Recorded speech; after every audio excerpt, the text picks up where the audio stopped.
성경 일독을 위해서 오늘 우리가 함께 읽어나갈 하나님 말씀 구약성경 오바댜서 말씀입니다. 이 오바댜는 한 장의 짧은 예언서입니다. 이스라엘이 멸망하고 있을 때 그 멸망을 방관하고 오히려 그 틈을 타서 자신의 이익을 취했던 이스라엘 옆에 있던 에돔 땅을 향한 하나님의 심판의 말씀이 이 오바댜 말씀입니다. 에돔은 이삭의 두 아들 가운데 야곱의 형이 되는 에서의 후손들이 바로 에돔 땅의 사람들인데, 이 에돔의 특징은 하나님 앞에 교만한 사람들이었습니다. 하나님은 반드시 그 교만함을 꺾으시는 분이십니다. 우리 3절을 보시면 하나님이 에돔을 향해 이렇게 말씀하고 계십니다. 내가 바위 틈에 둥지를 틀고 높은 곳에 집을 지어놓고는 누가 나를 땅바닥으로 끌어내릴 수 있으랴 하고 마음속으로 말하지만 너의 교만이 너를 속이고 있다 라고 말씀하십니다. 에돔은 스스로 생각했습니다. 아무도 나를 끌어내릴 수는 없다.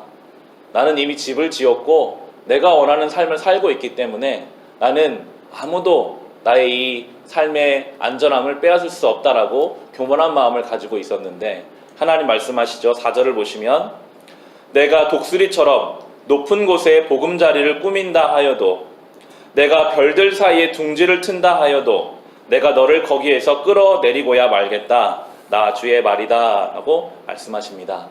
독수리처럼 높은 곳에 보금자리를 꾸며도요, 심지어 별들 사이에 저 하늘에 둥지를 튼다고 해도 하나님이 끌어내리시려고 하면 끌어내려올 수밖에 없음을 성경은 우리에게 말씀하고 계십니다.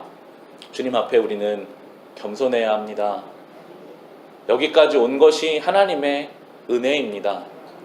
우리가 성실하게 살아서 내가 여기 높이까지 올라왔지라고 생각하는 그 순간이 가장 위험한 때입니다.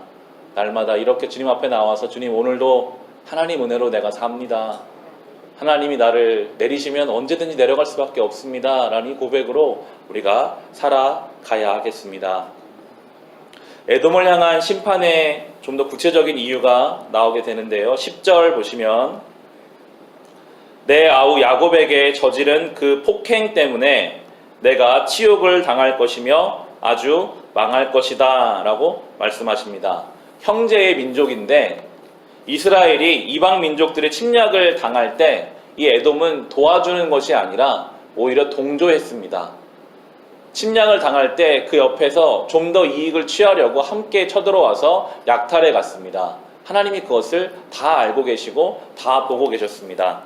11절 보시면 내가 멀리 서서 구경만 하던 그날 이방인이 야곱의 재물을 늑탈하며 외적들이 그의 문들로 들어와서 제비를 뽑아 예루살렘을 나누어 가질 때에 너도 그들과 한패였다.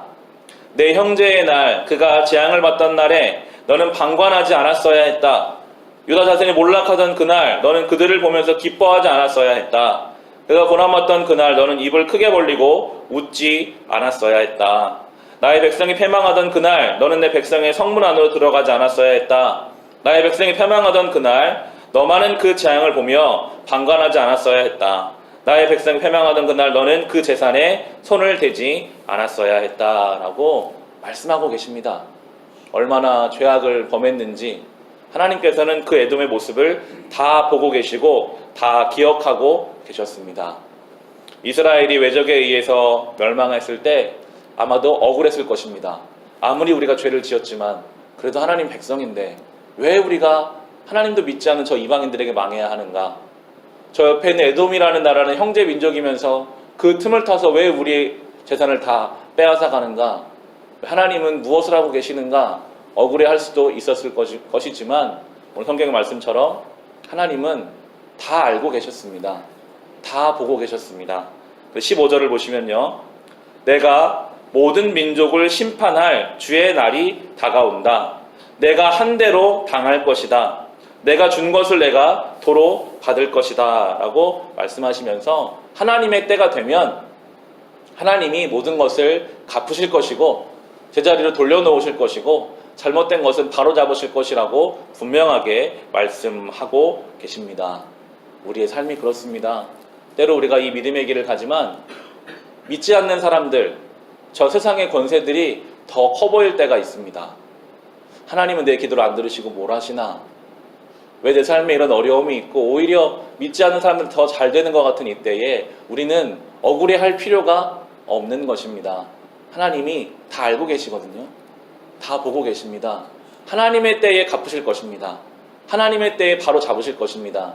우리의 믿음은 그것을 믿는 겁니다. 지금 당장 내 눈앞에 일이 이루어지지 않는 것처럼 보여도 살아계신 하나님이 오늘 내 삶을 보고 계시고, 우리가 오늘 나의 신앙의 양심을 지키고 하루를 살면, 우리가 오늘 주의 말씀을 붙잡고 순종하며 살면 하나님이 반드시 갚으실 것을 믿고 담대하게, 평안하게, 감사함으로 이 하루를 신앙 가운데 선하게 살아갈 수 있으시기를 주님의 이름으로 축원합니다.